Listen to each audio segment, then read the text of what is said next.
berawal dari sebuah kampung di pinggir utara Bekasi yang bernama Ujung Malang sebagai cikal bakal Ujung Harapan. Sebuah daerah yang sejuk dan damai, keramah tamahan masyarakatnya terlihat jelas dari kehidupan sehari-hari penduduknya. Di antara sekian banyak penduduk yang tinggal di kampung tersebut, terdapat sebuah keluarga yang sangat harmonis, rukun, dan taat beragama. Dari keluarga inilah lahir seorang anak yang kelak akan menjadi seorang tokoh karismatik, seorang ulama yang juga sekaligus sebagai pejuang kemerdekaan. Nur Ali namanya, seorang anak yang memiliki tekad kuat untuk menciptakan kampung Ujung Malang menjadi kampung surga. Ia dilahirkan pada tanggal 15 Juni 1913 dan merupakan anak keempat dari pasangan Haji Anwar bin Haji Layu dan Hajah Maimunah binti Tarbin. Nur Ali kecil, tumbuh dan berkembang layaknya anak-anak lain pada umumnya. Sejak kecil, ia sudah memiliki kelebihan-kelebihan dibanding anak-anak lain seusianya. Sejak kecil, ia sudah gemar belajar ilmu-ilmu agama. Dan pada usianya yang ketujuh, atau sekitar tahun 1921, ia belajar pada guru maksum di Ujung Malang sampai tahun 1923.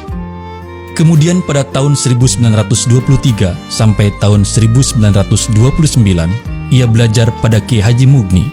Dari Kiai Haji Mugni inilah ia mengenal Kiai Haji Ahmad Marzuki di daerah Cipinang, Jakarta Timur, dan belajar kepada beliau pada tahun 1929 sampai tahun 1933. Di tempat inilah Nur Ali mengenal sejumlah teman yang kelak menjadi ulama terkenal di bilangan Jabodetabek.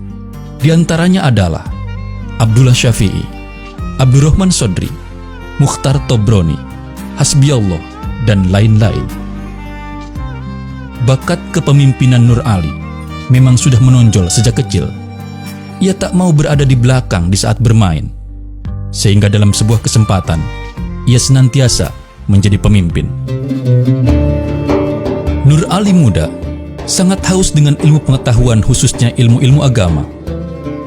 Merasa tak puas dengan pengetahuan yang dimilikinya, ia pun rela meninggalkan kedua orang tua dan kampung halamannya untuk melanjutkan pendidikan di Makkatul Mukarramah.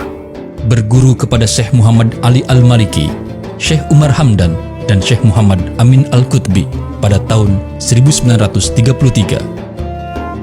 Selain itu, ia juga belajar kepada Syekh Abdul Jalil yang mengajarkan ilmu politik kepadanya, dan Syekh Ibnu Arabi yang mengajarkan hadis serta ulumul Quran.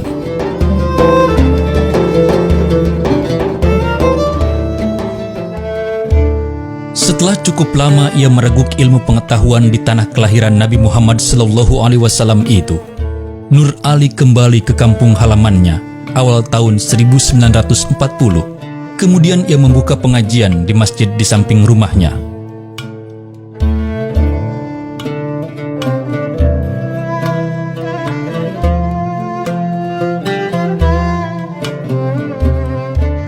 Pada April 1940, ia naik pelaminan dengan Siti Rohmah, putri guru Mugni, yang tak lain dan tak bukan adalah guru mengajinya di Ujung Malang.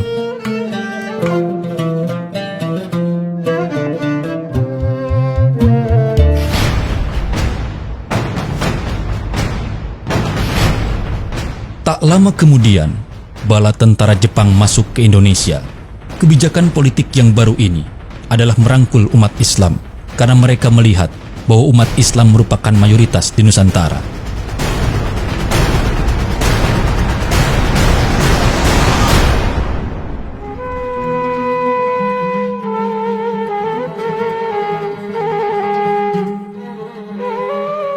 Kegiatan pesantren sempat terhenti waktu api revolusi berkobar.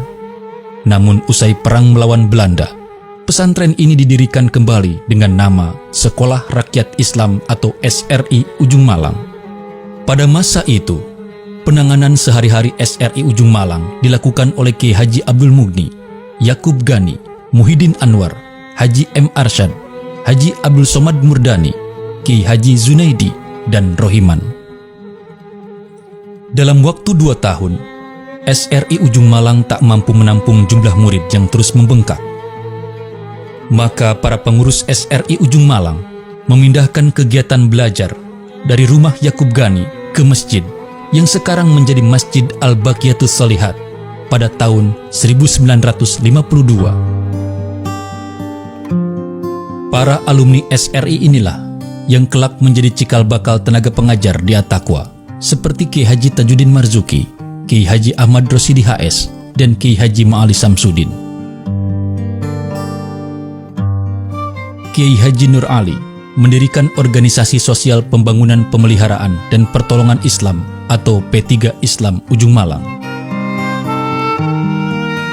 P3 Islam ini didirikan oleh para tokoh masyarakat Ujung Malang yang diketuai oleh Kiai Haji Nur Ali dan dibantu oleh Kiai Haji Mahmud Maksum, Haji Marzuki Anwar, Haji Mahbub Ma'an, Guru M. Zen Mugni, Jailani As'ari, HM Hasan Latif, dan Haji Romli Gudang, yang pada tahun 1956 berstatus yayasan.